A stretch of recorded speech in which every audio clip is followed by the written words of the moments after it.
oportunidade, então. Agora quem vai falar com a gente é o pessoal da Falcone. Eles são líderes em consultoria de gestão. E quem está aqui para falar com a gente hoje é o Rodrigo. Ele vai falar um pouco sobre transformação digital. E depois a Sônia vai falar com a gente um pouco sobre Data Analytics. Vou passar a palavra agora ao Rodrigo.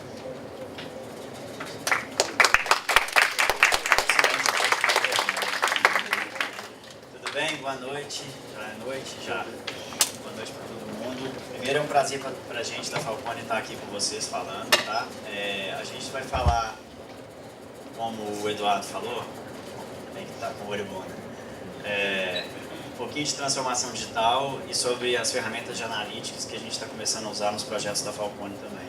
Eu estou falando direito aqui? Tá dando eco? Como é que tá para você? Tá bom? Tá. Bom, como já foi dito, né, meu nome é Rodrigo, eu fiquei 10 anos na Falcone. Desses 10 anos participei de projetos em diversos segmentos da economia. Basicamente eu trabalhei em mais de 30 empresas nesses 10 anos de consultor. Saí da Falcone por 4 anos, retorno agora como head de ecossistema. Na verdade, a gente criou uma área que fica em contato direto com as startups do Brasil e do mundo. Então, basicamente, meu trabalho hoje é mapear startups que tenham boas soluções para a gente trazer para os projetos da Falcone. A gente pluga essas startups nos projetos e a gente entrega os resultados que os clientes querem. Então, eu estou aqui com 2 chapéus. O chapéu consultor e o chapéu de head de ecossistema, tá bom? Depois, mais no final, a gente vê aí, depois tem a palestra da Sônia para falar de analytics, e aí no final, se der tempo, a gente abre algumas perguntas que quem não fez ainda tem a chance de fazer. Ok? Não vim aqui falar hoje de futurismo, não vim falar de indústria 4.0, não vim falar nada disso. Eu vim falar de transformação digital, do que a gente precisa para transformar uma empresa digitalmente, tá? Obviamente que transformação digital, ser digital é diferente de digitalizar. E digitalizar talvez seja o primeiro passo da transformação digital. Tá todo mundo falando em transformação digital, tá? Todo mundo falando nisso no mercado. Então é um grande filão hoje, pouca gente sabe fazer, ou quase ninguém sabe fazer. E até pra gente é muito novo. Então a gente mesmo está fazendo a nossa própria transformação digital para ir depois aplicar nos nossos clientes. Eu vou começar com um vídeo que fala um pouquinho mais dessas transformações exponenciais e vou tentar passar rapidamente pelos esses conceitos com você, tá bom?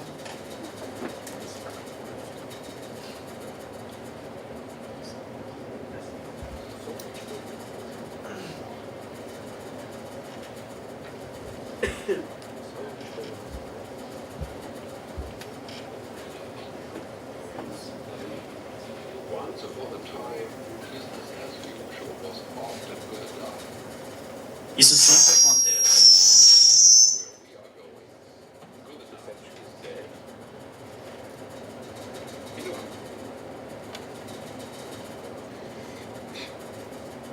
Once upon a time, business as usual was often good enough. No more. Where we are going, good enough is dead. In a world where everything is connected, where everything is equal and excellent, when performance is reaching perfection, there's only one space left to innovate in. You. Right now, you are a central part of the raging tornado of change fueled by digitization, globalization, augmentation, disintermediation, automation. Well, the list goes on. Science fiction becoming science. Think about self-driving cars and computers that convert in space. The way we work will never be the same. The skills we need will be dramatically different. We may know that things are now happening faster than ever before. So what's your response? How will you respond to your opportunities in one of the most influenced fields? Are you driving change, or are you being driven by it? Disruption has become the new normal. With change, it's always gradually, then suddenly, well,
Para que pagar por escolhas que você não fez? Use é o seguro alto que você só paga pelo que contrata.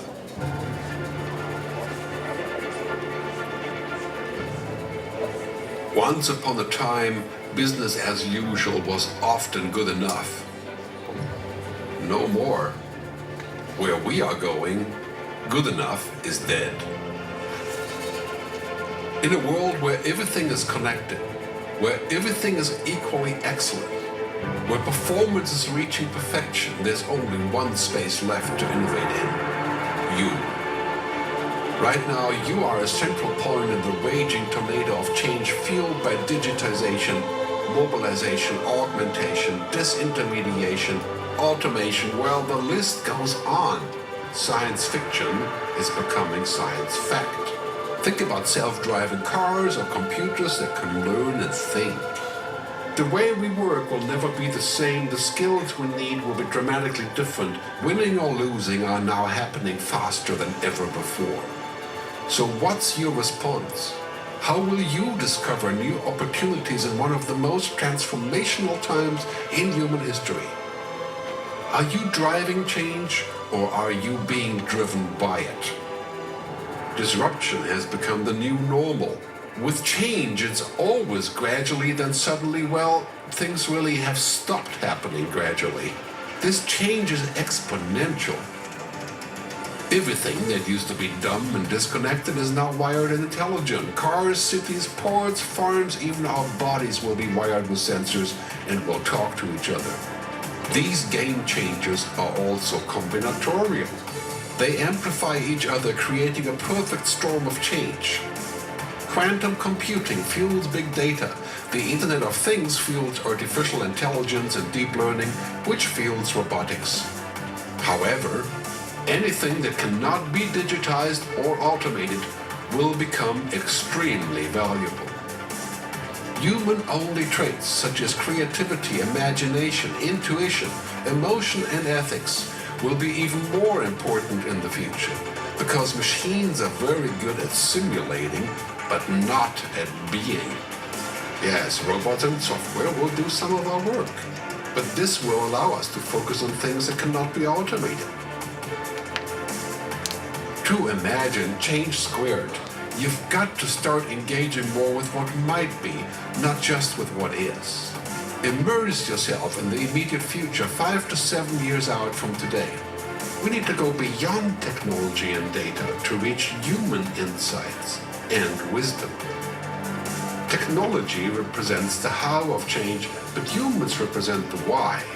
The future is about holistic business model. The opportunity is to be liquid, to learn just in time, not just in case, not single improvements, but complete transformations, not individual systems, but new ecosystems. Humanity is where true and lasting value is created. We will engage, relate, and buy things because of the experiences they provide, because of their transformative power. The future doesn't just happen. The future gets happened. The new way to work is to embrace technology, but not to become it. The future is in technology, yet the bigger future lies in transcending it. Let's live and lead from here.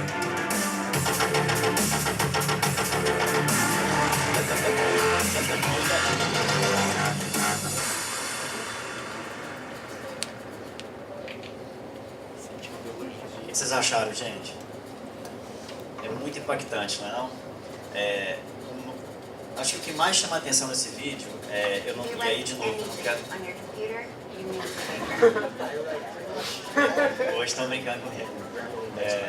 De novo, eu não quero falar aqui de indústria 4.0, não quero falar de futurismo, não quero falar de nada disso.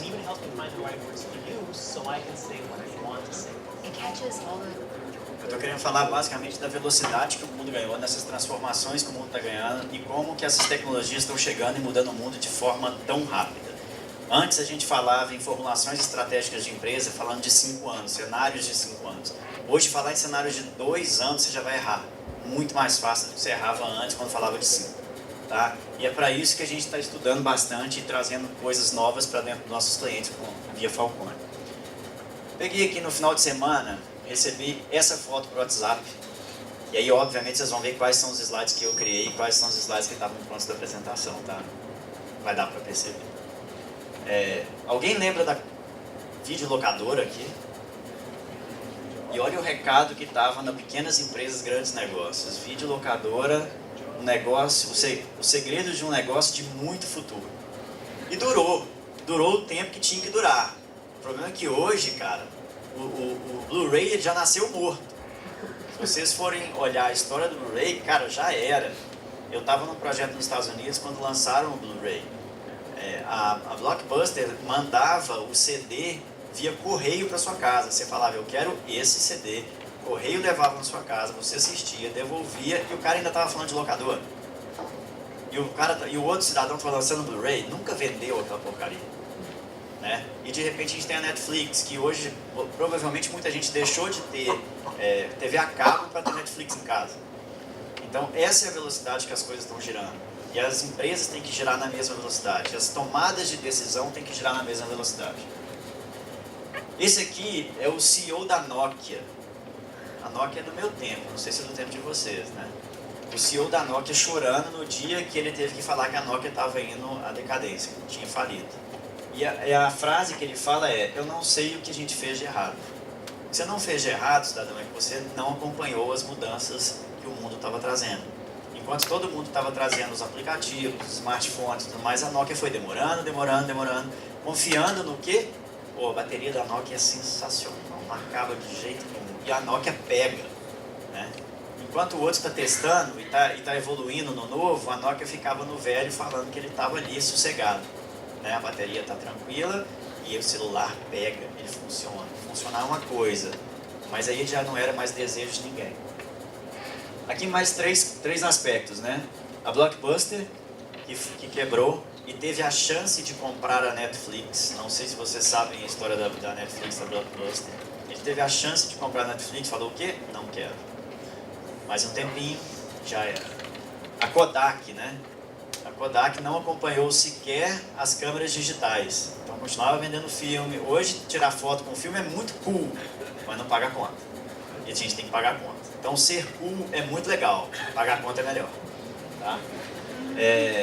E a Amazon aqui, do lado de lá a gente tem, né? Netflix, a Uber, o Amazon e tudo mais. Então assim, o que a gente veio falar? Antes todo mundo queria ter um carro.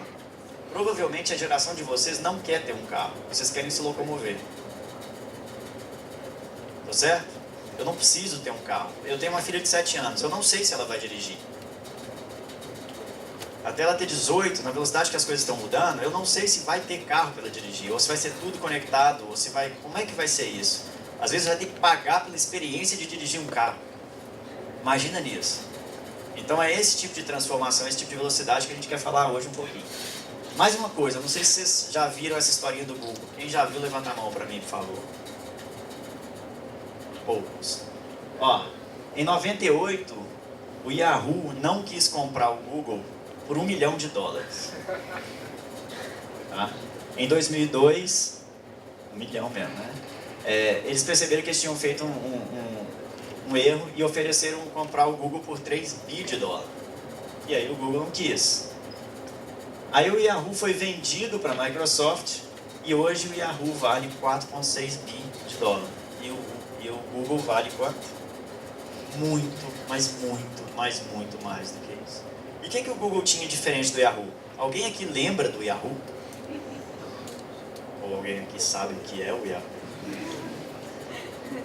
Gente, o Yahoo era aquela bagunça, né? Você entrava no Yahoo, tinha esporte, política, aquela porcariada toda que você tinha lá. E o Google era aquele negócio clean. O que o Google tinha? A inteligência de achar o que você queria. O Yahoo te devolvia aquele monte de besteira e o Google te devolvia a página que você queria. Hoje o Google ganha dinheiro como? Basicamente com advertising. Então você paga para aparecer em primeiro. Daí vai, né?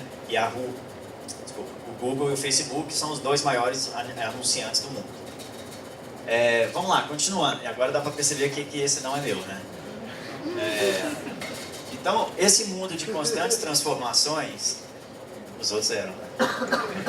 Tá claro isso.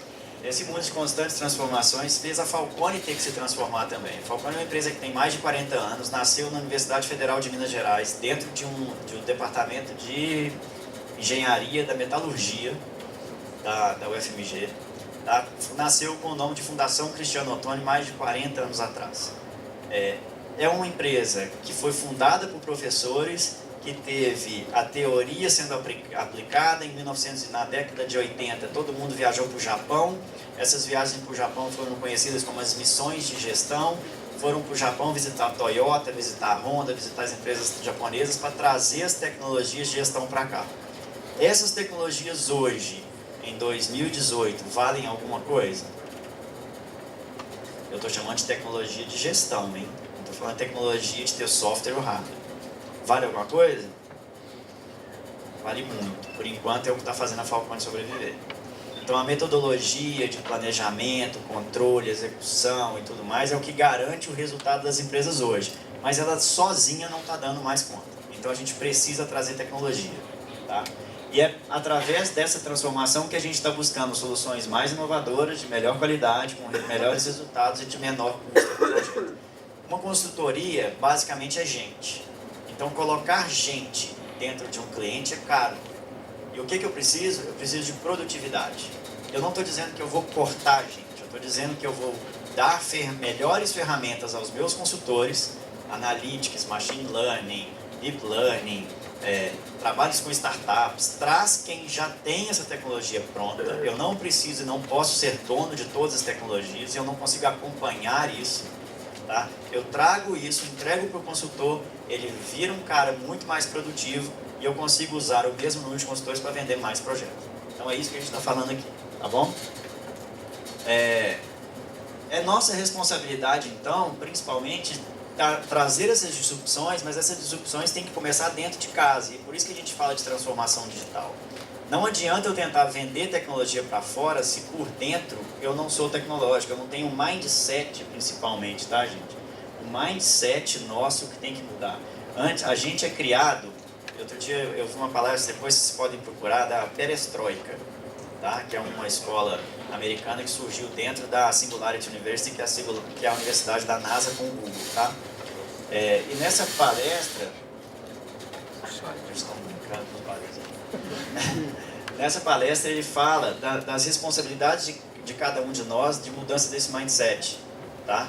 E o que é mudar mindset? É mudar cultura. Não adianta eu ter uma empresa de 40 anos com um monte de consultor que foi formado também na Universidade Federal, a maioria deles mineiro, um monte de gente engenheiro, não tem diversidade, a gente não pode ser mais assim. O mundo inteiro está exigindo que a gente traga novas ideias, está exigindo que a gente traga novas vertentes de estudo, para a gente se modificar primeiro por dentro de casa, para depois modificar por fora. Tá bom? Que mais? É por causa desse conceito que a gente começou a ver, desse perigo que a gente já estava correndo de não virar a Kodak, a gente não pode virar a Kodak, é por causa disso que a gente criou a FX, que seria a Falcone Exponencial, que, para simplificar, seria a Falcone Digital. Tá? Eu estou sendo claro para todo mundo? Beleza. O que tem a FX, né? A FX é o início da jornada de transformação digital da Falcone, que eu estava falando. Estou te falando que esse slide não é meu. E a FX faz com que a gente tenha maior escalabilidade, melhor produtividade, maior agregação de valor aos clientes da Falcone e aos demais stakeholders. Então a sociedade aproveita que eu estou melhor, os clientes aproveitam que eu estou melhor, os investidores dos clientes aproveitam que eu estou melhor. Então se eu tenho produtos mais robustos, soluções mais robustas de consultoria, eu vou dar para a sociedade um resultado muito melhor. Tá? E é isso que a Falcone Exponencial está trazendo tanto para dentro quanto para fora de casa. Bom, eu tenho então que vender mais e melhor, eu tenho que atrair mais clientes. Então sinceramente, a gente perdia cliente. O que acontecia? Todos os nossos projetos são tailor-made, então eu tenho que botar o cara lá dentro. De novo. Colocar a pessoa lá dentro é a coisa mais cara que tem. Pessoa é o custo mais caro que existe, correto? Se eu vou lá, coloco uma tecnologia, economizo uma pessoa, pego essa pessoa e vendo num outro projeto. Só que não levar tecnologia estava fazendo a gente perder venda. Você só tem isso, essa maneira de vender é de 1980. Então, se a gente não muda a forma de vender, o que entregar, e dentro do que entregar traz as maiores novidades, a gente não consegue manter o mercado que a gente tem. E aí sim, a gente vira Kodak, e a gente vira o Yahoo. Tá bom? Soluções mais inteligentes e mais inovadoras, com maior qualidade e menores custos, a gente entrega resultados de forma mais rápida, a gente potencializa os recursos que a gente tem no campo e a gente cria novos produtos. Isso é trazer uma Falcone muito mais competitiva. E toda empresa tem que estar assim hoje. Se você não tiver assim, você está fadado ao fracasso. Se você não está falando de transformação digital hoje, você não sobreviverá daqui uns 5 anos. Eu não estou aqui para falar de futuro do trabalho também, tá? Até sei algumas coisinhas, a gente anda lendo sobre isso. Mas tem até, não sei se vocês já viram no Google, a gente acha muito. As maiores empresas da década de 90 e as maiores empresas de hoje. Vocês já viram esse gráfico? Tem 4 empresas da época de 90 que existem hoje. Tá? Basicamente são as petrolíferas americanas e os bancos americanos. O resto, cara, não vai existir. Então, se toda empresa não andar rápido e fizer sua transformação digital, é muito provável que não exista nos próximos 10 anos. Vamos lá, o que mais que tem? Bom, a FX, ela começou como uma área, depois passou a ser um movimento, porque a gente tem que ter esse processo de mindset, de alteração de mindset. E hoje a gente fala que esse movimento ele tem que ser conectado, integrado e disruptivo. Conectado por quê?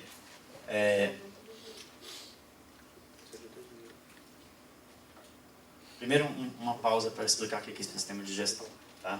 Ele é conectado porque eu trago parceiros de soluções tecnológicas para dentro do que a gente vende. E aí eu vou fazer esse parêntese aqui, que não estava na previsão, para explicar um pouquinho do que é esse sistema de gestão e como que uma empresa, de forma geral, funciona. Pensa qualquer empresa, eu consigo encaixar qualquer empresa dentro desse sistema. Qualquer empresa tem uma estratégia. Tá? Dessa formulação estratégica saem políticas, ações e objetivos.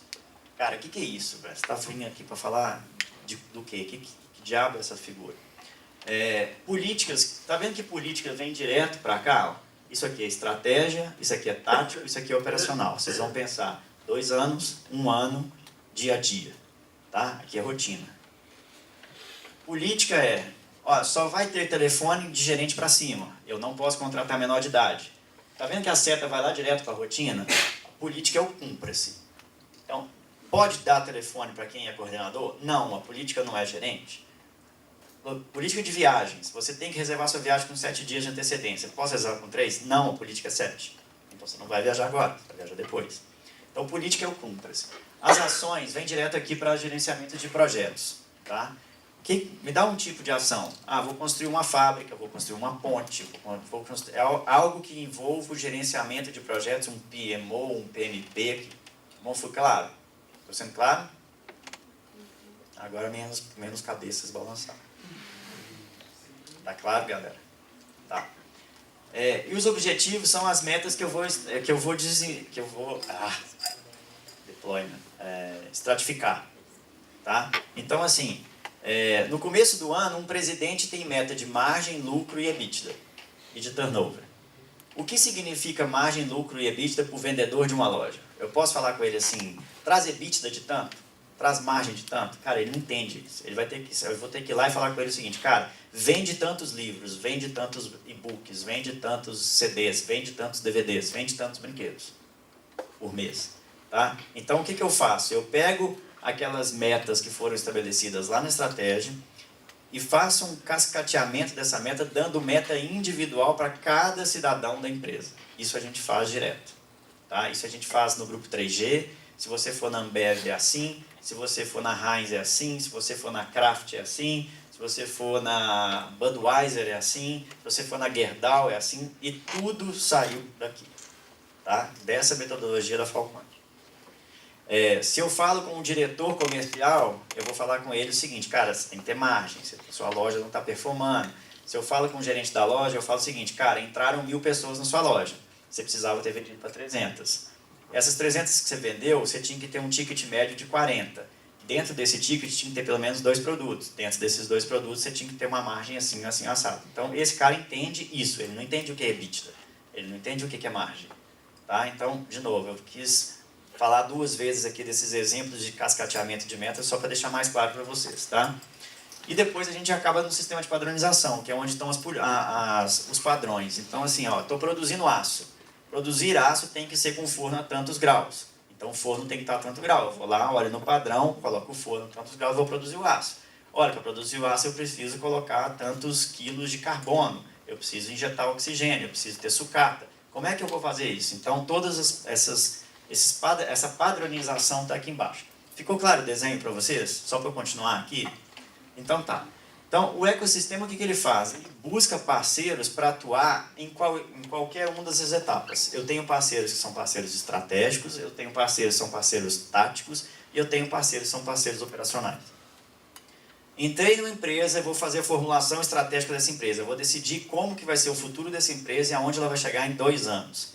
Eu tenho parceiros que vão me ajudar lá na formulação estratégica a definir isso. Tá? Eles vão trazer tecnologia aos projetos de consultoria e vão me ajudar com isso. Me dá um exemplo.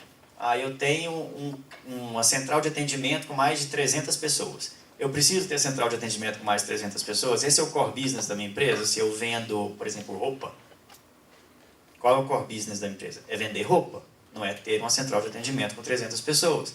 Então, esse parceiro, por exemplo, que é atento Interfile, no fundo, uma empresa comprou a outra, ele terceiriza, porque ele tem tanta tecnologia que ele terceiriza e automatiza os processos do call center.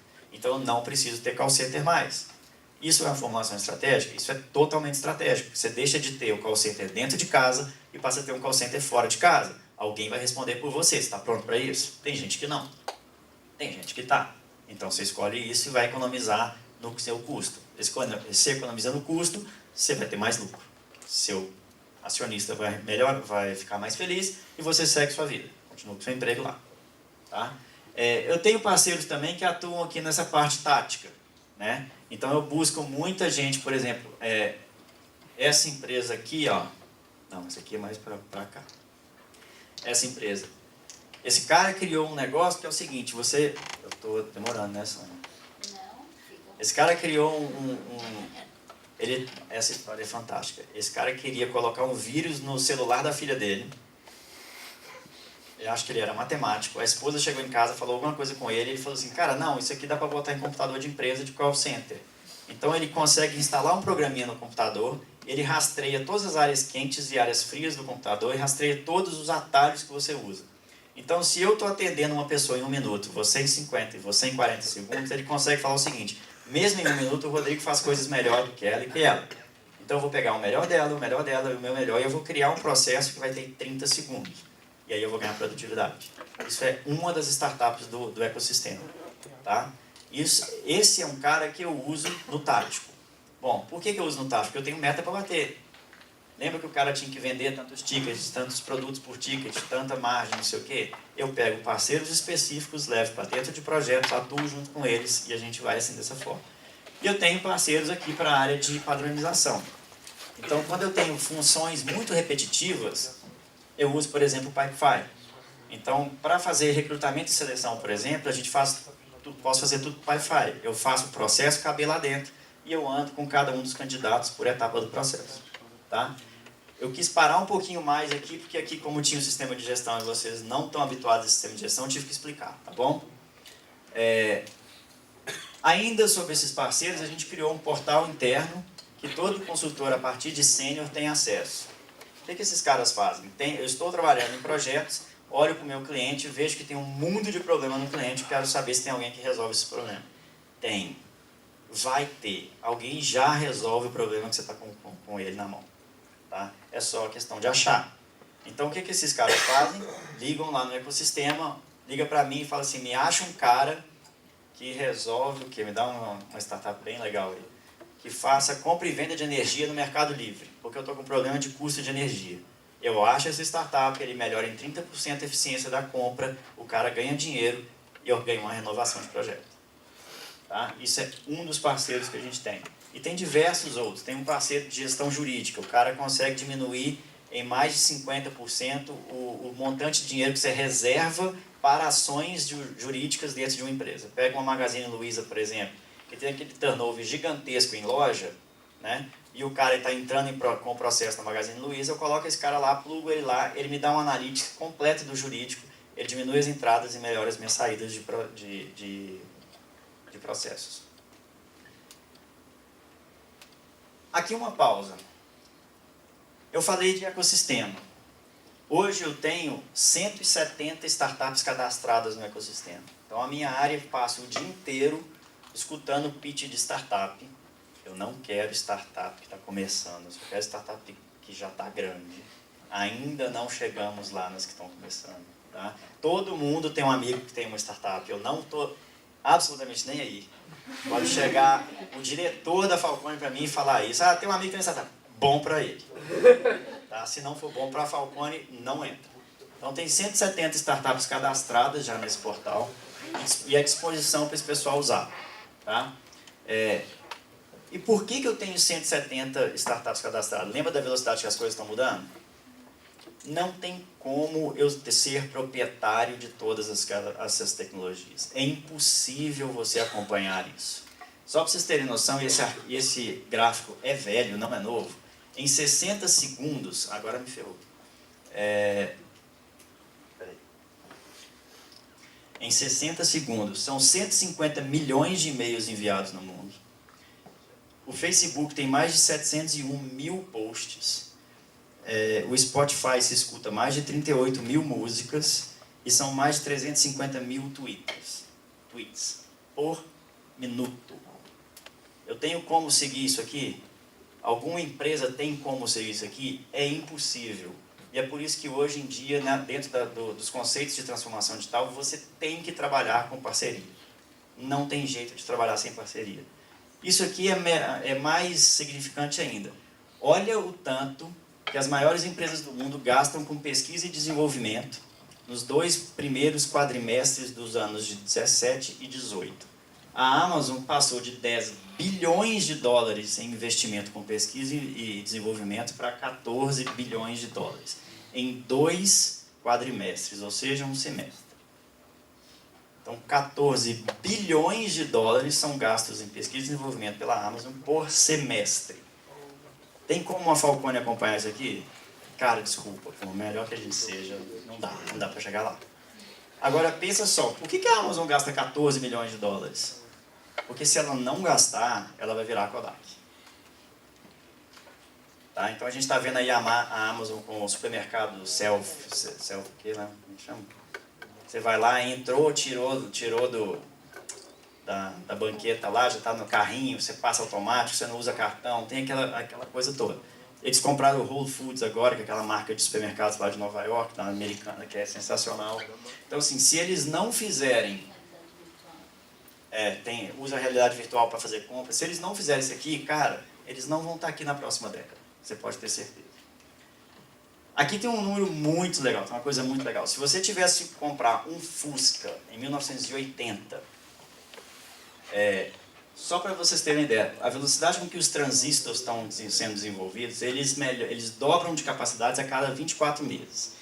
Isso, se você tivesse um Fusca em 1980, esse Fusca teria que ter, se acompanhasse a velocidade dos transistores, o seguinte: o mesmo transistor de 1980, ele hoje tem 3.500 vezes melhor performance, 90 mil vezes menor consumo e 60 mil vezes menor custo. O seu Fusca deveria fazer 400 mil km por hora, tá? Teria que fazer 800 mil km por litro e deveria custar 12 centavos. Então, se você pegar que um Fusca é um processo, para você produzir um Fusca e ficar com um Fusca, é um processo totalmente industrial, e olha que tem a sua tecnologia, e pegar a velocidade com que as empresas de tecnologia estão evoluindo, esse é o impacto que você teria em 28 anos. Isso é demais, né? Eu achei esse gráfico incrível. Foi esse gráfico que eu trouxe lá da perestroika do aerolito aqui no Brasil. Bom, me fala alguns cases, Rodrigo. Eu acabei já citando, né?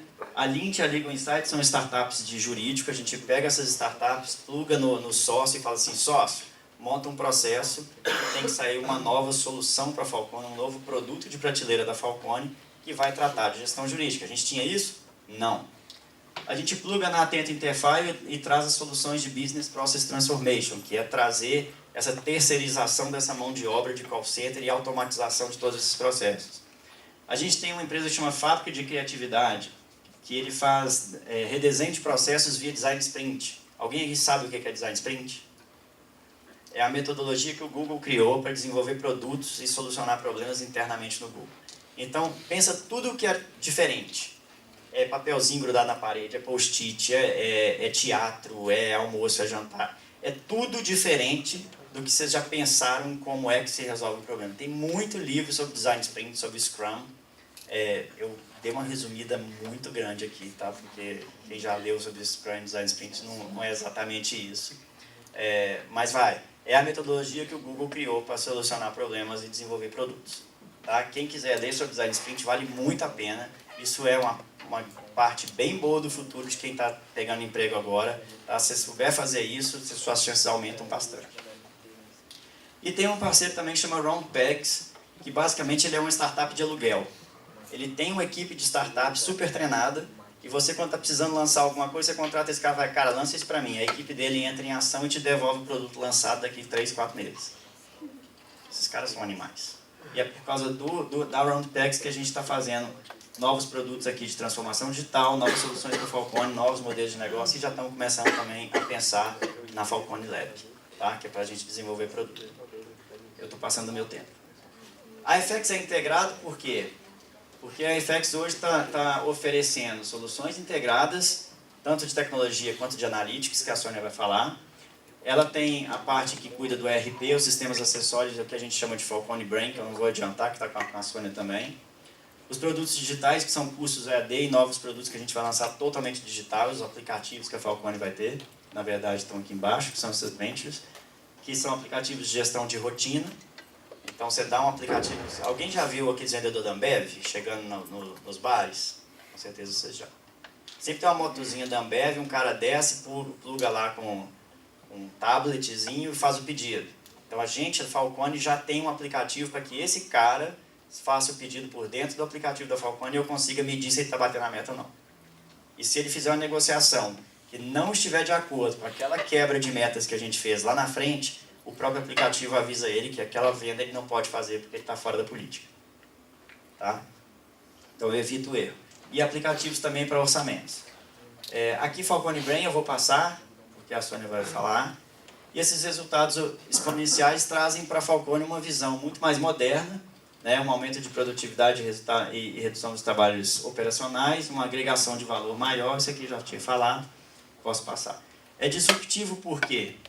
Gente, não dá mais para ter o mesmo tipo de cabeça na mesma sala pensando a mesma coisa, senão você vai quebrar. Eu estou sendo bastante repetitivo nesse ponto. Então a gente precisa de colaboração, a gente precisa de diversidade e a gente precisa de um mindset completamente diferente. Essa gestão, como é que a gente muda mindset, né? A gente tem um programa interno que chama Gestão da Mudança. Essa gestão da mudança ele pega tudo que a gente está armando e ele comunica a empresa sobre isso. Ele redesenha os processos das áreas para receber as startups. Só para vocês terem noção, eu redesenhei o processo de compras do Itaú. Eu demorei 7 meses para desenhar o processo de compras do Itaú. Eram paredes do tamanho dessa sala, assim, todas mapeadas com todas as etapas do processo. Não tem nada dizendo sobre startup lá dentro. Eu fiz isso em 2010. Tá? Tem nada falando de startup. Hoje, se uma startup bate na porta do Itaú, a primeira coisa que ele vai falar é o seguinte: você tem 3 balanços auditados? Porque o processo de compras exige 3 balanços auditados. E o processo é política, então não tem jeito de mudar. Então, o que a gestão da mudança faz é o seguinte: cara, você está precisando disso aqui, eu vou correr atrás e eu vou mudar os processos que precisam ser mudados para aceitar esse tipo de parceria. Então, eu não estou dizendo só de startup, eu estou dizendo que você precisa ter parcerias para conduzir a sua empresa nos próximos 2, 3 anos. Tá? Promove também a mudança via, por exemplo, um programa que chama Falcone Entrepreneurs. O que a gente fez? Em duplas, todos os consultores podiam participar e mandar ideias para a gente. A gente olhou a gente teve mais de 50 inscrições, olhamos todas as propostas. As 5 melhores propostas foram se explicar, fazer um pitch de startup de 5 minutos na diretoria. E a dupla vencedora ganhou o que da Falcone? 5 semanas, tudo pago no campus do Google, dentro de uma aceleradora parceira da Falcone. Simplesmente esse cara saiu do campo, foi para dentro de uma startup para trabalhar para a startup. Ele não era consultor da startup. Ele foi lá trabalhar para a startup. O que eu quero com isso? Cara, volta com a cabeça diferente. Na hora que você voltar com a cabeça diferente, você começa a falar para o seu amigo que aconteceu isso. No ano que vem, o seu amigo que ele vai falar para o próximo, ele vai falar para o próximo, ele vai falar para o próximo, e eu consigo fazer uma ebulição de transformação digital. Então, assim, a escada se lava de cima para baixo. Mas fazer ebulição também do campo, fazer esse tipo de pedido, não segura lá em cima. Tá? E aí, isso também me ajuda muito com a atração e retenção dos melhores talentos para a Falcone. Tá? Só para vocês terem uma ideia, isso aqui óbvio também é meu, né? O bonitão não é meu, só as coisas que são meio coladas. Esse negócio de tecnologia é muito legal, bem legal. Trabalhar para o Google deve ser fantástico, para o Facebook deve ser animal. Mas só uma coisa aqui, a cabeça de vocês também está mudando. Então, por que é importante a atração e retenção? Por que é importante a gente ter projetos como esse? Porque hoje a média é o seguinte, o cara que entra no Google fica 1,9 anos no Google. O cara que entra no Uber fica 1,3 anos. O cara que entra na Amazon, 1,8 anos. O cara que entra no Airbnb, 1,4. O cara que entra na Oracle, 2 anos, não chega nem a 2 anos em média. Então, não é que só o mundo está mudando, o trabalho está mudando, a cabeça de vocês está mudando. E as empresas têm que estar preparadas para receber vocês, que vocês vão ser os próximos líderes. Vocês vão estar conduzindo essa empresa, enquanto essa empresa precisa de mais e mais e mais inovação, que é aquele vídeo que eu passei lá na frente. Tá?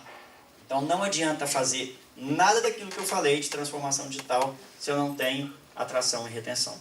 Se eu não consigo mudar o mindset das pessoas que estão lá, se eu não consigo buscar coisas que vão agregar valor para os próximos profissionais. Tá bom? Esse aqui eu acho que eu não preciso.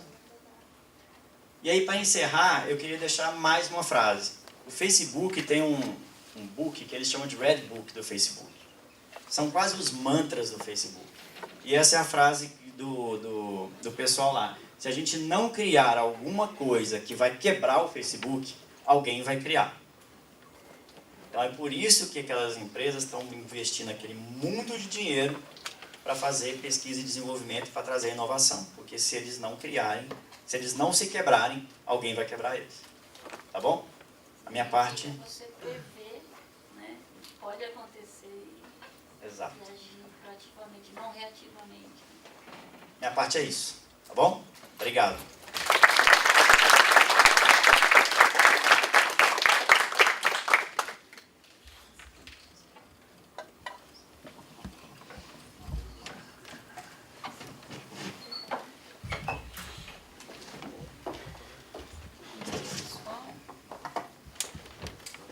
Uma colinha para não esquecer nada.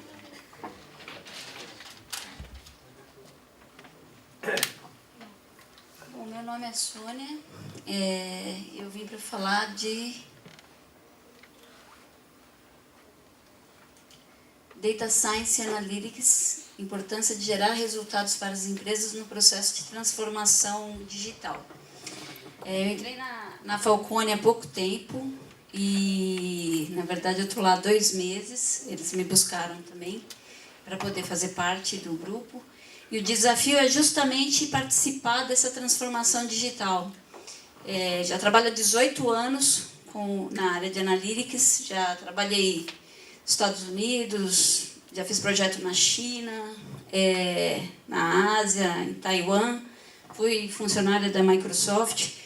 Trabalho com isso há muitos anos, há 18 anos que eu estou vendo isso na frente. E eu estava vindo justamente de um projeto de inteligência artificial, e aí a Falcone me chamou para trabalhar com eles. Então, vamos falar um pouquinho dessa área aqui de Data Science, que a gente está estruturando para poder colaborar com essa transformação. Bom, como a gente está sabendo, e algumas pessoas até me abordaram ali fora, quando a gente estava com o stand, o pessoal estava perguntando, puxa, como é que é a questão de machine learning? Vocês estão trabalhando com isso? Como é que está essa parte na Falcone? Aí eu estou dando uma introdução aqui sobre cognitivismo, que é o processamento cognitivo humano, né? A gente tem a memória sensorial, que a gente capta mesmo com os olhos, com os nossos sentidos, né? Olhos, nariz, boca, ouvidos, tato, né? Cheiro. E aí a gente tem memória de curto prazo, a gente acaba de aprender ou de absorver uma informação, a gente guarda isso numa memória de curto prazo, e a gente tem uma memória de longo prazo, que é onde a gente armazena mesmo todo o conhecimento, experiência que a gente tem. E quando a gente fala do termo cognitivo, a gente está falando justamente disso, quando a gente fala de sistemas de inteligência artificial. A gente está falando, olha lá, psicologia cognitiva surgiu em 1960. Quando eles começaram a pensar em computação cognitiva, em fazer o computador aprender alguma coisa, porque aqui quando a gente está falando isso, é toda a nossa capacidade de absorver conhecimento. A gente recebe um estímulo, percebe um estímulo por alguns sentidos, processa isso, e aí a gente tem uma reação e dá uma resposta. E o computador, a gente está fazendo um paralelo aqui. Inteligência artificial, quando a gente fala de cognitivismo, é a mesma coisa. A gente tem o questionamento, então a gente tem ali um input.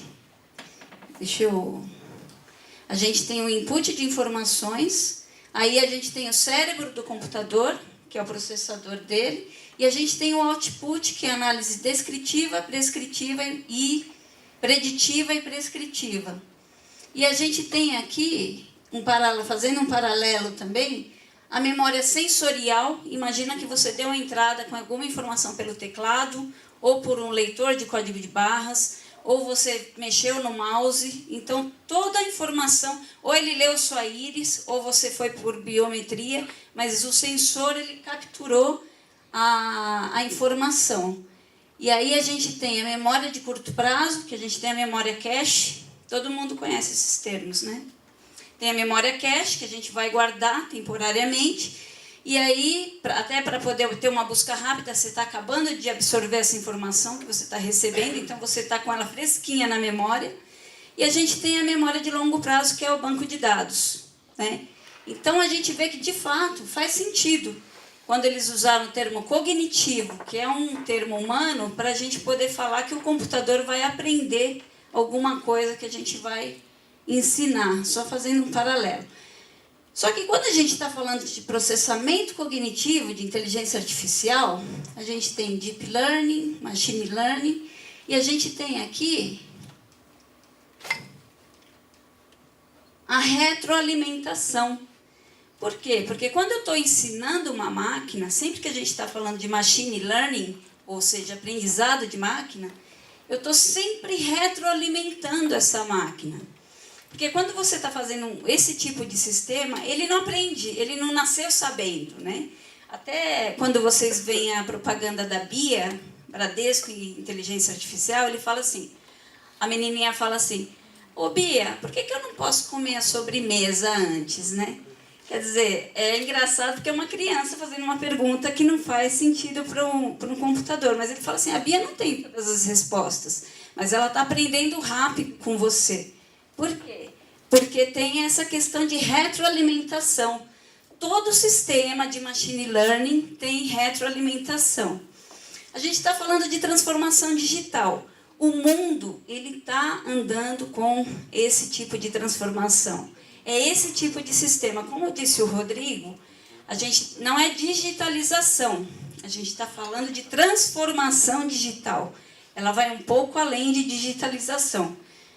Hoje eu não trouxe nenhum artigo, mas eles estão falando de auto machine learning. Depois vocês podem pesquisar alguma coisa a respeito. Auto machine learning já está muito além do que a gente está conversando aqui. Porque é você dar input de dados e ele começar a ter um conjunto de algoritmos para pesquisar qual o melhor algoritmo para atender a sua intenção. Então, assim, a gente está vendo que está evoluindo cada vez mais isso daqui. Então, a gente está lá, inteligência artificial, fazendo esse paralelo, né, do cognitivismo humano e do computador. Aí a gente tem aqui, o computador não sente, mas já analisa sentimentos. Então, a gente já tem sentimento análise. Então, a gente sabe que tem uma resposta positiva, neutra ou negativa. Então, a gente tem emoções ali. Tem medo, tem alegria, euforia, amor, ódio, indiferença. E o computador, ele não vai sentir, ele não vai chorar, ficar triste, ficar alegre com você. Mas ele já está conseguindo fazer a medição desse tipo de situação, o que é bem interessante. Dependendo do conjunto de informações que você inserir, ele já vai te dar um retorno e saber qual é a situação. Aí a gente fala do valor dos dados, né? Isso daqui é um artigo do Economist, The Economist, de maio de 2017, do ano passado. O que eles estão falando aqui? Que os dados já são um recurso mais valioso do que o petróleo, né? Então, assim, o recurso mais valioso do mundo não é mais o petróleo, agora são os dados. Então, tudo tem a ver com o dado. Quando a gente está falando de toda essa evolução, a gente tem sempre que se basear em dados. Aí, quando a gente está falando qual a importância de Data Analytics nessa transformação, bom, é fundamental. A gente não consegue fazer essa transformação sem considerar esse tipo de situação. Então, a gente tem aqui alguns artigos. Olha, foram gerados mais dados nos últimos 2 anos do que em toda a história da humanidade. Já pensou nisso? Em 2 anos foi gerado mais dados do que em toda a humanidade. Toda a história da humanidade é muita coisa, né? 50 vezes mais dados entre 2010 e 2020, de acordo com o IDC.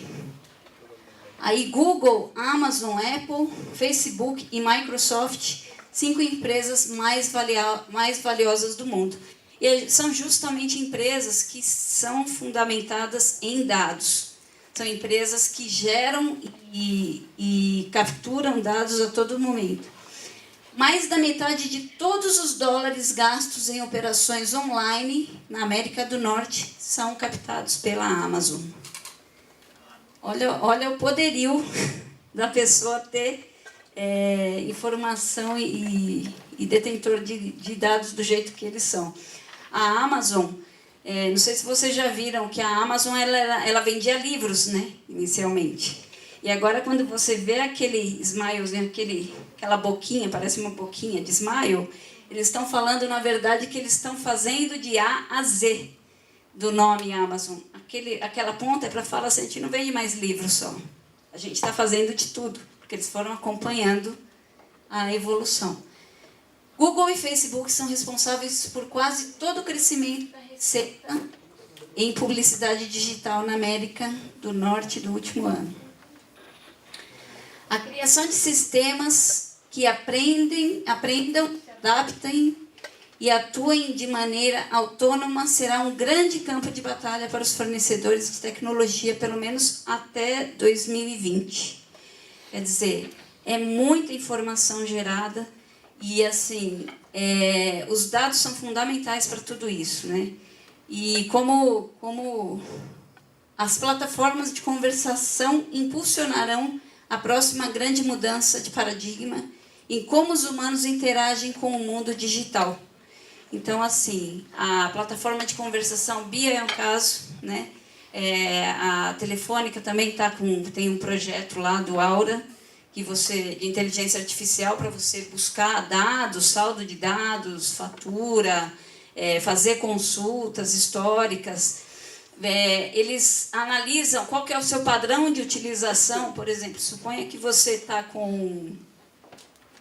tem um consumo de dados no seu celular, só que você aumentou. Eles vão te sugerir, você não quer mudar seu plano de dados? A gente viu que você está fugindo da curva de padrão da sua utilização.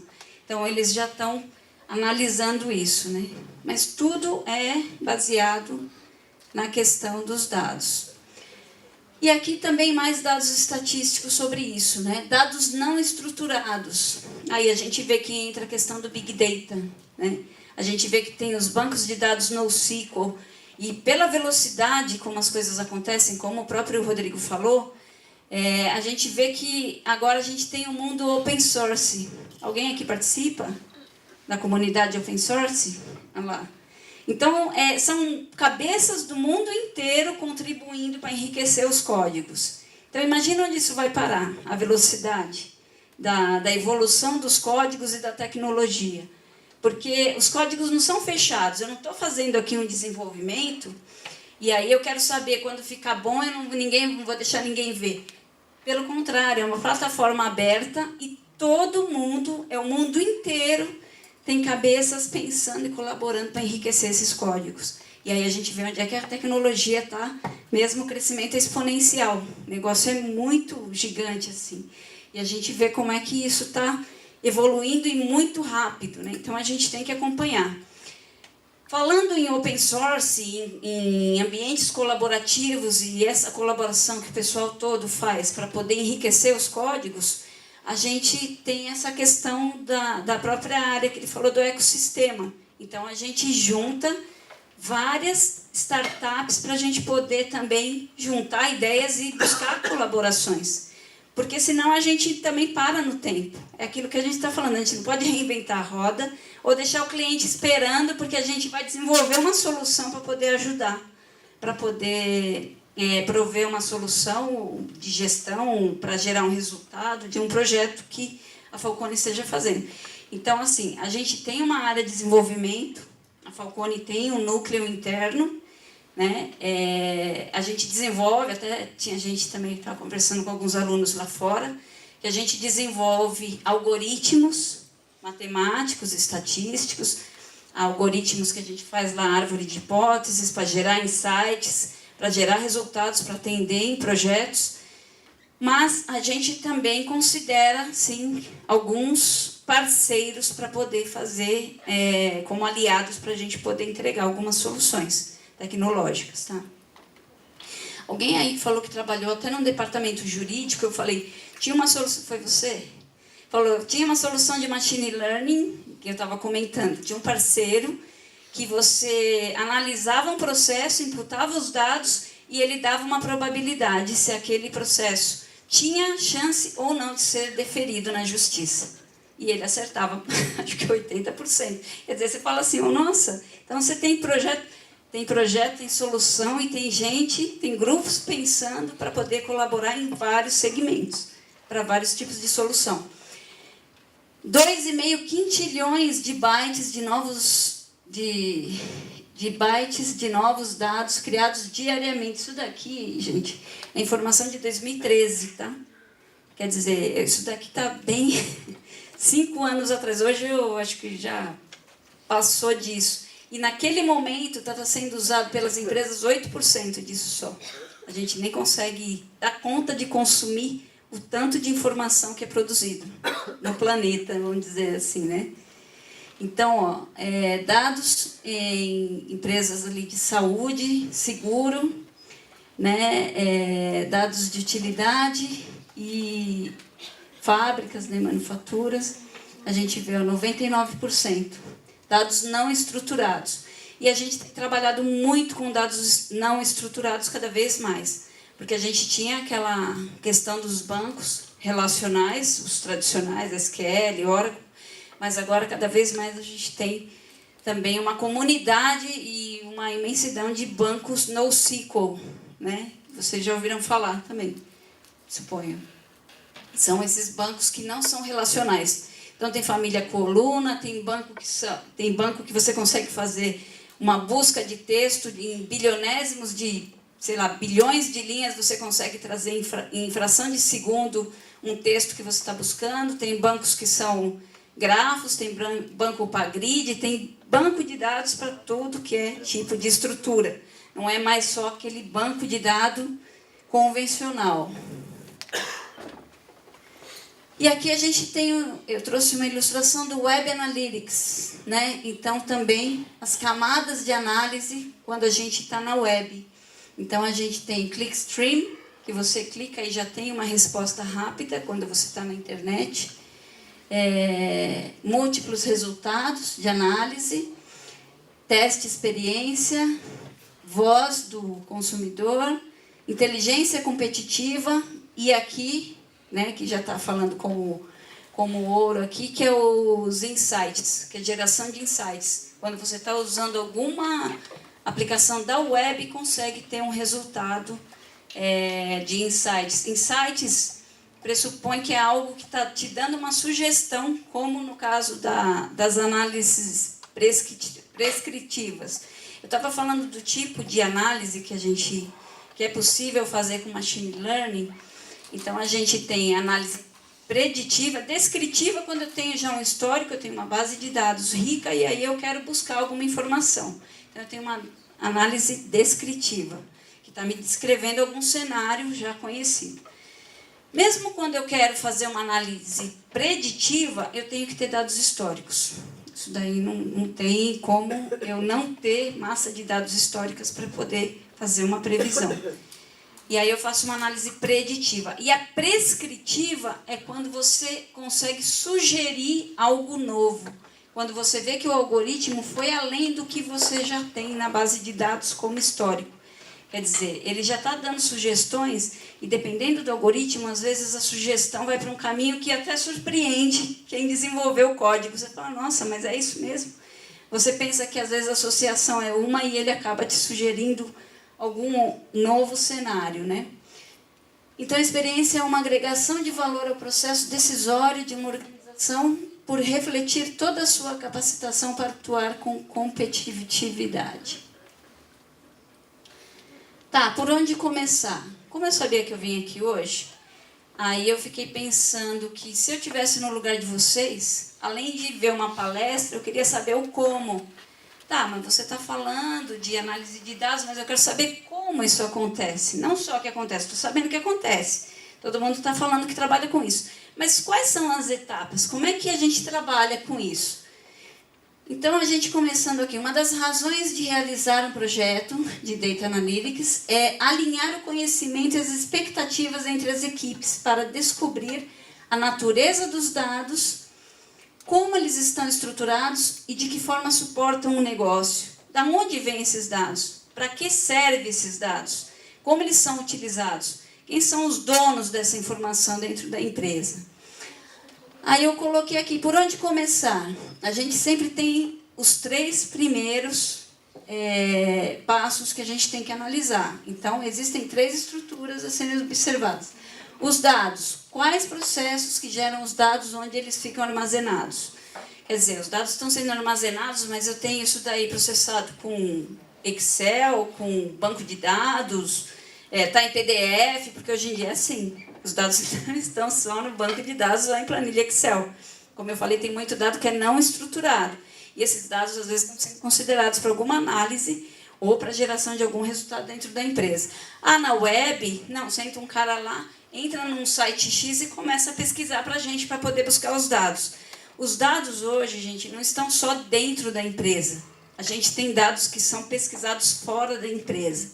A gente tem muito... Dando um exemplo... Uma empresa de construtora entra no Zap Imóveis e começa a pesquisar. Isso é um caso real. Começa a pesquisar dentro do Zap Imóveis, a região, metro quadrado, quanto custa, quanto não custa. E aí tem projeto com o IBM Watson, que eles já plugam a ferramenta no website, através de uma API, e conseguem capturar esses dados. Não tem mais um cara que senta lá e fica na unha, sabe? Buscando região, preço, metro quadrado. Por quê? Porque o IBM Watson está fazendo esse papel. Ele já pluga ali na máquina e consegue buscar a informação.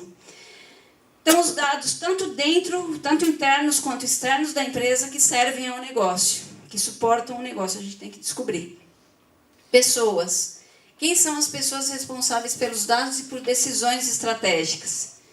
Tá, mas a partir desses dados e da captura que é feita, você tira um relatório e quem usa para que isso? Como é que o negócio se utiliza desses dados para poder evoluir, ter ganhos, vender, aumentar as vendas? Como é que é utilizado isso?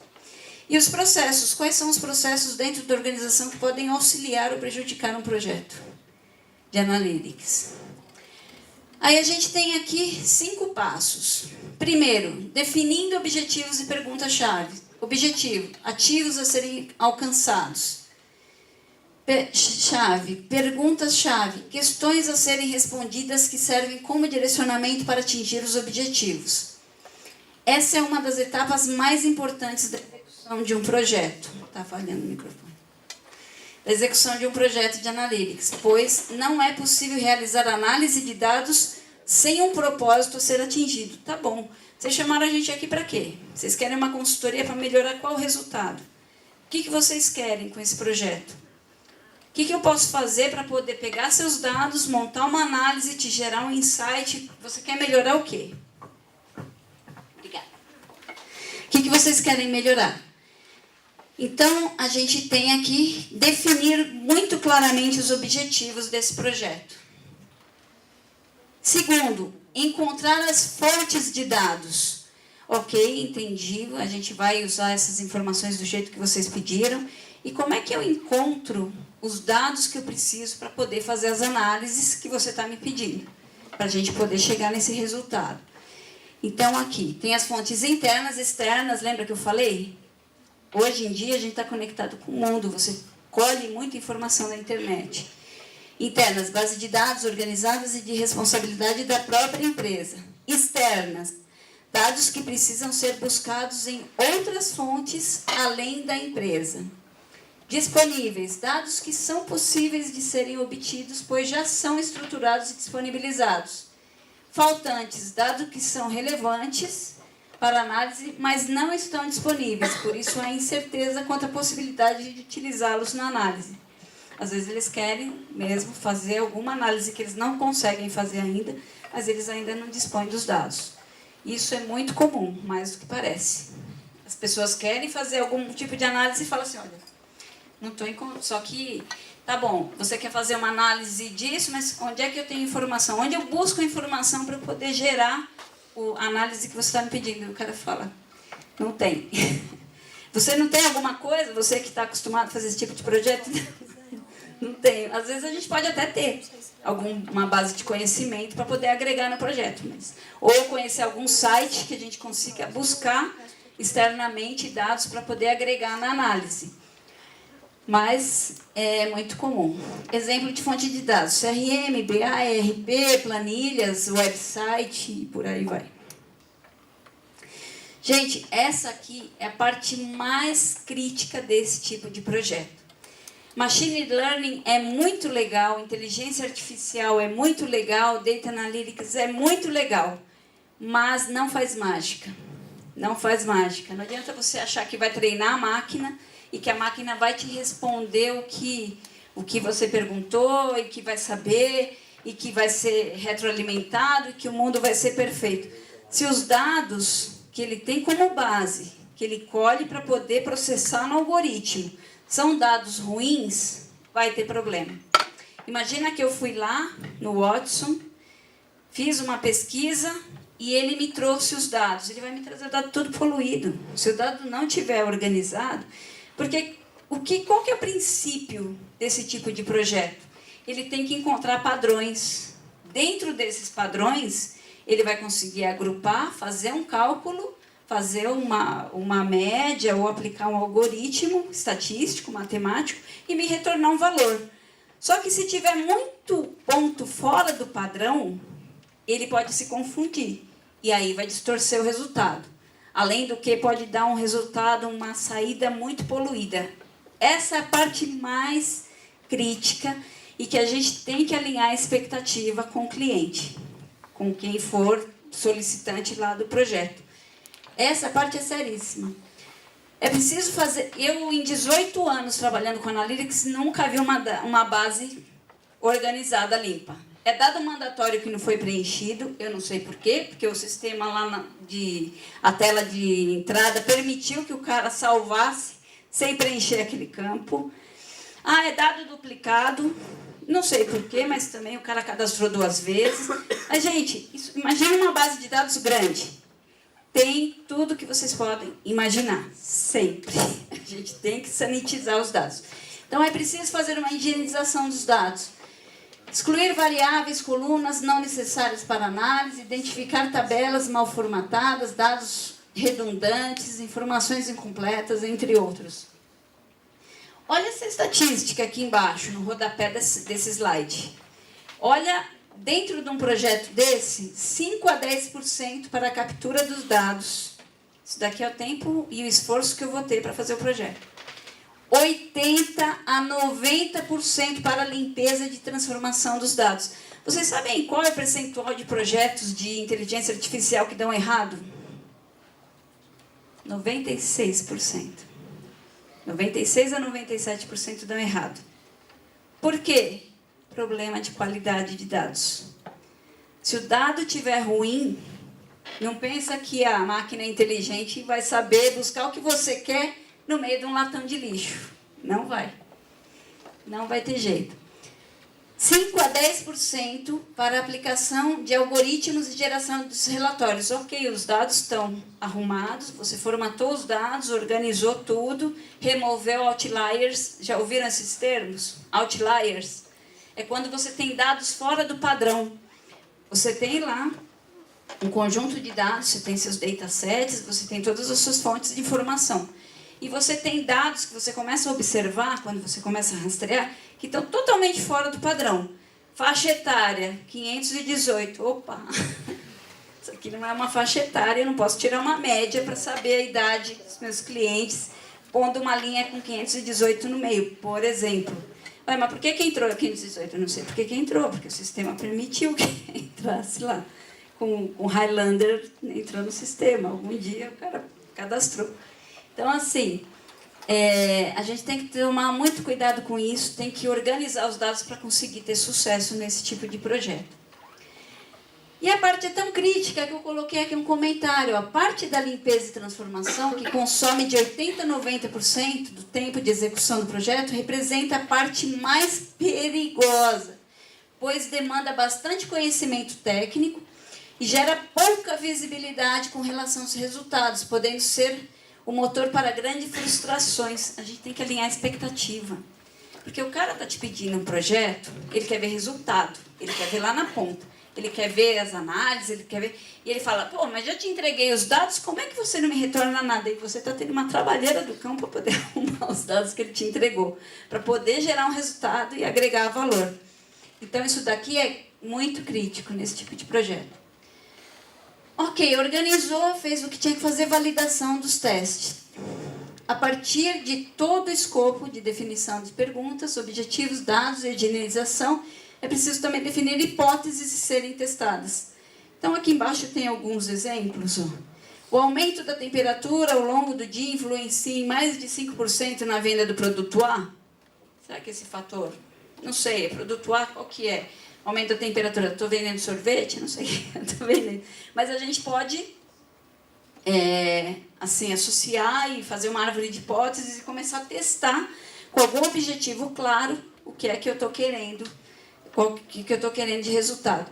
Não existe correlação entre a doença A e o perfil de pacientes do grupo selecionado. Esse grupo que eu selecionei não é de risco, não, porque essa doença não atinge esse grupo que eu estou estudando. Então, quer dizer, você começa a ver a correlação e tem que ter alguma lógica. O Brasil não é um país desenvolvido por ser um país novo. Faz sentido? Dica, os testes devem ser específicos, testes genéricos são difíceis de avaliar. Por isso que a gente tem que ter clareza no teste, na hipótese que você está levantando para poder fazer e consolidar esse teste. No caso do Brasil, aqui eles não estão falando de... Nesse exemplo, ele está bem light. Né? Não está falando de corrupção ou nada do tipo. O Brasil não é um país desenvolvido por ser um país novo. Não é desenvolvido mais porque a corrupção come tudo que ele tem. Aí, para realizar os testes das hipóteses, são feitos diferentes processamentos em plataformas como R, Python, Scala, Java e outras linguagens e ferramentas estatísticas. Essas análises dão pistas sobre o conteúdo e organização dos dados. Em alguns pontos, as informações podem estar mais detalhadas ou mais confusas, por exemplo. Aí a gente começa a fazer a análise de dados a partir das hipóteses que a gente levantou. E no final a gente emite um relatório com a saúde da empresa, do caso que a gente levantou, o que está acontecendo, né? Então aqui, após os testes de hipóteses, o projeto de Data Analytics gera um relatório com raio-x de negócio do mapa da mina de ouro. O relatório de Data Analytics incorpora as perspectivas técnicas de negócio, das reais possibilidades de extração de valor. O relatório detalhado lista as principais oportunidades de negócio, crescimento e otimização. Gente, isso daqui, quando você chega no resultado, e desde o início lá, que é o primeiro ponto que a gente falou, a gente tinha que ter claro qual é o objetivo do projeto, então a gente vê que começa a mudar na empresa. Você fala, nossa, mas para passar por tudo isso, você está falando em velocidade, em transformação digital, em machine learning, mas parece que vai demorar isso aí que você acabou de falar, né? Step por step. Teve algoritmos na Falcone que a gente fez, que a gente conseguiu aplicar em 4 clientes. A gente gerou um algoritmo complexo, matemático, para analisar algumas situações, e a gente conseguiu depois pegar num outro cliente, num case semelhante, que queria otimizar, para o mesmo fim de otimização, a gente conseguiu pegar os dados, rodar nesse algoritmo e ter um resultado. Quer dizer, tudo aquilo tinha sido feito. O que a gente gastou tempo, como eu falei, foi na etapa 3. A gente teve que fazer data prep. Faz a preparação de dados, arruma, sanitiza e aí roda no algoritmo. Mas a gente ganhou um tempão, porque a gente conseguiu otimizar a solução para a gente acelerar as entregas. Isso fez muita diferença. E aí a gente está montando agora uma plataforma de Big Data para a gente conseguir suportar esse tipo de situação. Da gente conseguir ter as soluções automatizadas e assim, usando inteligência artificial, usando esse tipo de algoritmo, usando estatística para a gente conseguir ser mais produtivo.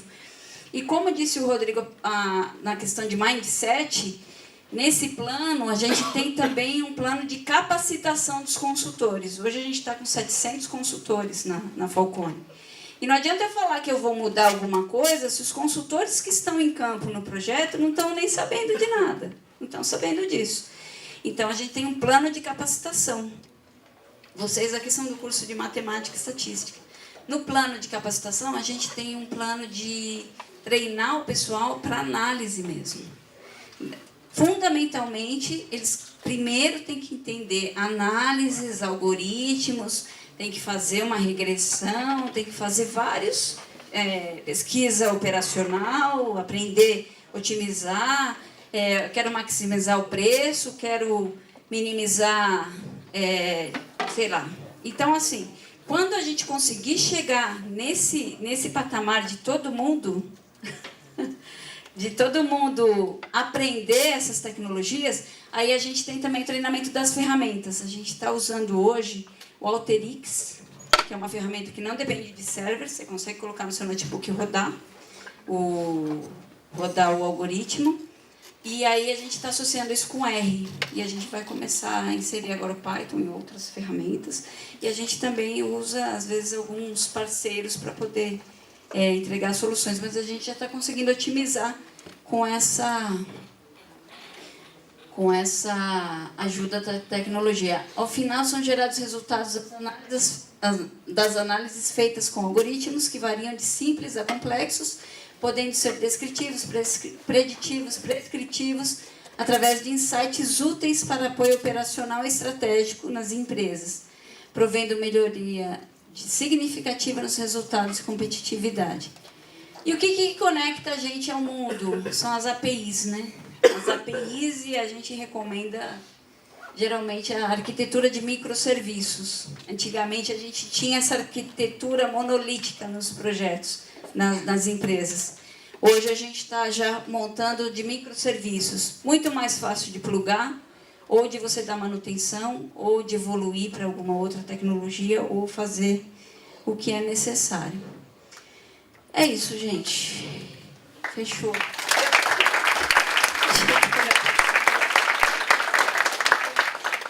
A gente agradece muito aos palestrantes. E agora a gente vai abrir um tempinho para perguntas, então. Alguém tem alguma pergunta?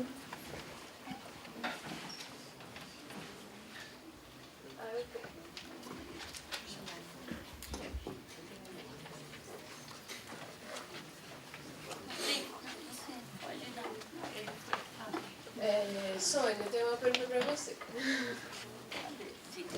Você falou que você trabalha há um tempo nessa área de Data Science Analytics. E a gente... 18 anos. Caramba. E a gente está num mundo que a gente tem muita informação, mas tanta informação que a gente não sabe por onde a gente começa, que curso a gente faz, essas coisas. E na matemática aplicada, a gente tem muita base de estatística, a gente tem um pouquinho de estatística, a gente é basicamente formado para ter uma lógica muito desenvolvida, mas um curso de Data Science ainda não existe, uma ementa de Data Science.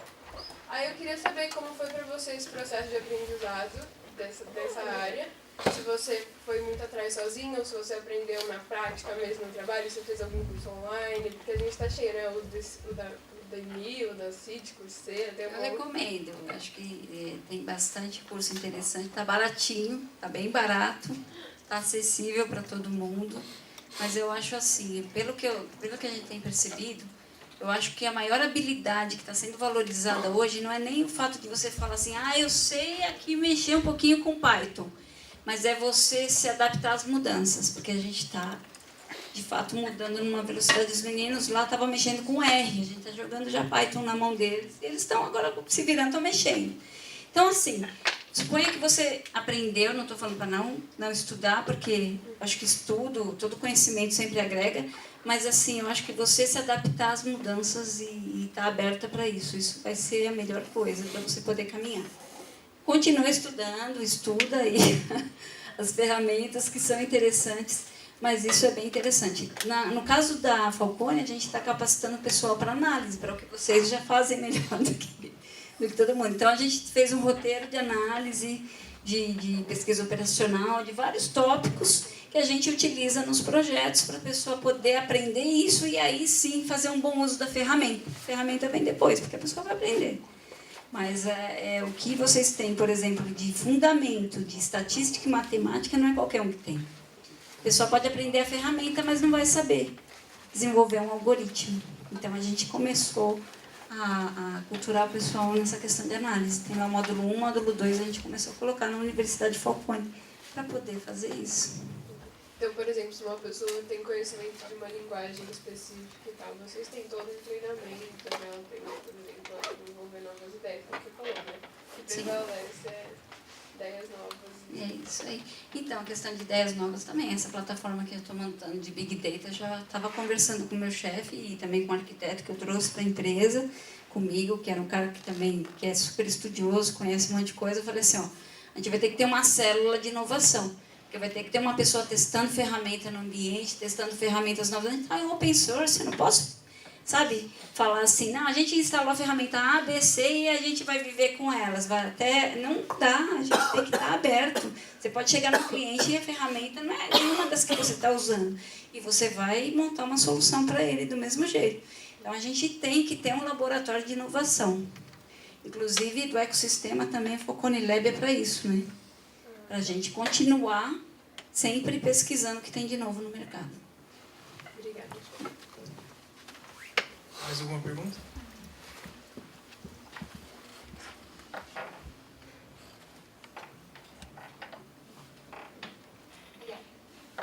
Eu achei interessante como a primeira parte da palestra foi sobre como é importante ter parceiros, porque uma empresa só não pode investir em todas as tecnologias, não pode aprender tudo.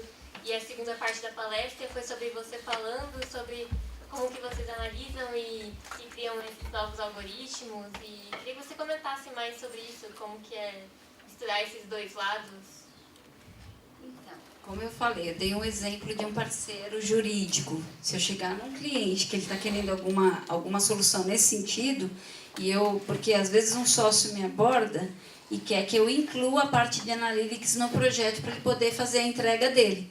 E ele percebe que ele até diminui, como o Rodrigo falou, o número de pessoas que ele precisa usar no projeto, porque a gente tem um algoritmo tão já otimizado que às vezes ele consegue acelerar a entrega com menos gente, porque ele não vai ter aquela trabalheira para fazer tudo na mão. Antigamente era feito tudo em Excel, sabe?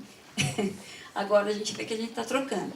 E às vezes um parceiro que o Rodrigo apresenta, que ele tem no ecossistema, ele é útil para se juntar a nós para a gente conseguir fazer a entrega.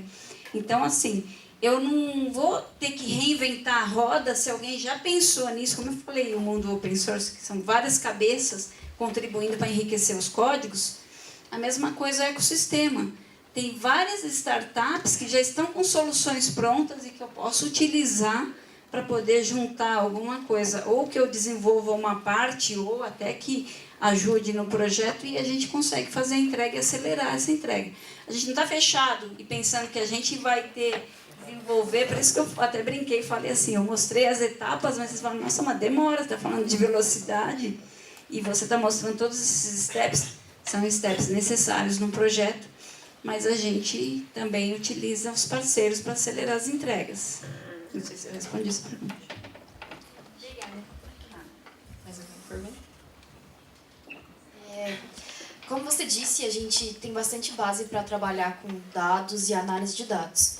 Mas vamos dizer assim que eu sinto que às vezes no nosso curso falta vivência com empresas. Talvez a gente não tem sobre economia, essas coisas, a gente trabalha com números e dados. Então, pra gente, que livros você indicaria para quem está começando a saber sobre isso, sabe? Tipo, o que é consultoria, o que um consultor faz, livros sobre economia, coisas do tipo, para quem está começando nisso agora. A Falcone, a gente é uma empresa que foi fundada pelo professor Falcone, que ainda é vivo, e ele tem várias edições sobre esse tipo de solução que é implementado. A gente usa muito o método PDCA, que é clássico já. E aí você tem vários livros de metodologia de gestão na Falcone. Agora, como eu estava dando um exemplo, por exemplo, tem uma área agregada à minha gerência, que é uma área que faz uma gestão de conhecimento, que a gente tem uma base de conhecimento de 30 anos de projeto da Falcone. E são dados não estruturados, porque ali tem PDF, tem documento, tem proposta, tem de tudo. Essa base, ela é consultada quando eu falo assim, olha, eu vou desenvolver um projeto numa indústria farmacêutica para otimizar o sortimento de prateleira, sei lá, fazer alguma coisa. Ok, aí a gente vai lá, busca nessa base alguma coisa. Nessa área que dá suporte aos projetos para poder prover algum conhecimento já de alguma experiência que já foi vivida num segmento que está sendo atendido nesse momento, ela tem também uma parte que a gente faz algumas assinaturas com alguns sites para poder, por exemplo, buscar profissionais específicos. Eu tenho um exemplo, não sei com quem foi, contando, que, por exemplo, você fala, putz, eu nunca trabalhei numa empresa, numa usina, mas você caiu lá numa empresa para poder fazer um projeto.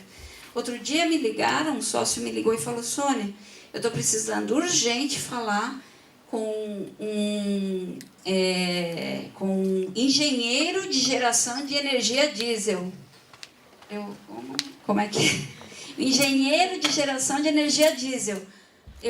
Tá. Aí eu entrei em contato com uma empresa dessa e buscamos um profissional que era engenheiro de geração de energia diesel para falar com o sócio. E aí a gente faz uma call, paga por esse serviço, e aí eles conseguem ter um suporte. Esse suporte a gente tem na área da educação, na área de, sei lá, agro, na área que for, sabe? O cara falar assim, não, estou cavando um solo aqui para achar uma minhoca amarela. Eu quero um especialista disso, a gente vai atrás. Se o cara está no Brasil, se o cara está fora do Brasil, não sei onde o cara vai estar. Mas tem empresas que fazem esse hub para a gente. E busca o profissional, a gente paga pela call e a gente tem o suporte. Aí alguém falou, legal, porque eu caí numa empresa de energia elétrica, eu tenho que otimizar a passagem de fios, eu tenho que saber onde que ganha carga, onde perde carga. A gente acha um profissional, um especialista, um doutor, PhD, põe na linha e o cara dá um suporte. E às vezes a gente coloca esse cara dentro do projeto para dar um suporte, não só numa call. E aí a gente consegue ajuda, porque a gente atende mais de 50 segmentos. Então, tem segmentos variados, assim, a informação. E quando entra um novo consultor lá, ele pode atender qualquer área ou vocês designam ele para um tipo de setor? Consultor pode cair em qualquer projeto, como o Rodrigo estava falando lá fora, no Brasil ou fora do Brasil, porque a Falcone faz projeto em 35 países. 35 países. Tem projeto na Ásia, na Europa, na América, aqui, tem todo canto que você imagina. Obrigada. Goiapoque é o Chuí. Mais alguma pergunta? Eu queria perguntar se a Falcone trabalha com programas que são open source. Ela tem programas que são dela, mas são open source também. Eu acabei de levar um cara lá para a Falcone, que ele é colaborador da comunidade open source. E eu acho que a gente vai começar a inserir algumas coisas, viu? A gente estava fazendo um estudo lá com o Watson, mas a gente estava querendo fazer uma simulação com Tika, sabe? Então, assim, a gente não está com muita coisa open source lá, mas a gente não tem restrição, não. Não tem problema nenhum com isso. E além disso, quando vocês têm as fontes de dados que são não estruturadas, quando vocês vão fazer a higienização, vocês estruturam ela ou vocês analisam ela da forma que elas estão organizadas? Olha, tem algumas APIs que conseguem reagrupar para a gente conseguir de alguma forma padronizar. E tem alguns processos para a gente começar a agrupar isso, para a gente começar a dar uma trabalheira. Mas assim, a gente tem que arrumar os dados. A gente faz isso com uma API, tem uma API para esse propósito. E tem algumas coisas que a gente faz na mão mesmo, que o negócio é complicado, quando a gente está trabalhando em algum segmento que a gente está querendo sanitizar. E aí a gente estava vendo uma questão de instalar um ECM, sabe? Enterprise Content Management. É um processo de gerenciamento de conteúdo para a gente começar a impedir que os inputs sejam desorganizados, para a gente começar a estabelecer um padrão daqui para frente. Porque, só por Deus. Mais alguma pergunta, pessoal? Bom, então vamos agradecer mais uma vez a Falcone.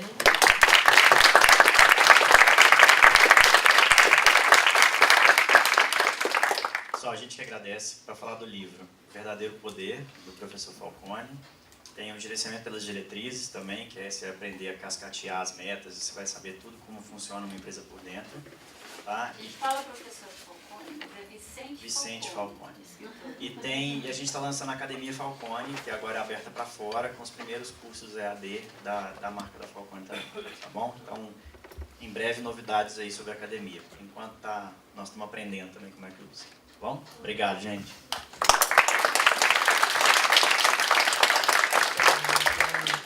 Eu queria só pedir um favor para vocês. A gente pode tirar uma foto? E aí eu queria entregar para vocês também, essa lembrança aqui. Uma propaganda do nosso curso. Umas cadeiras.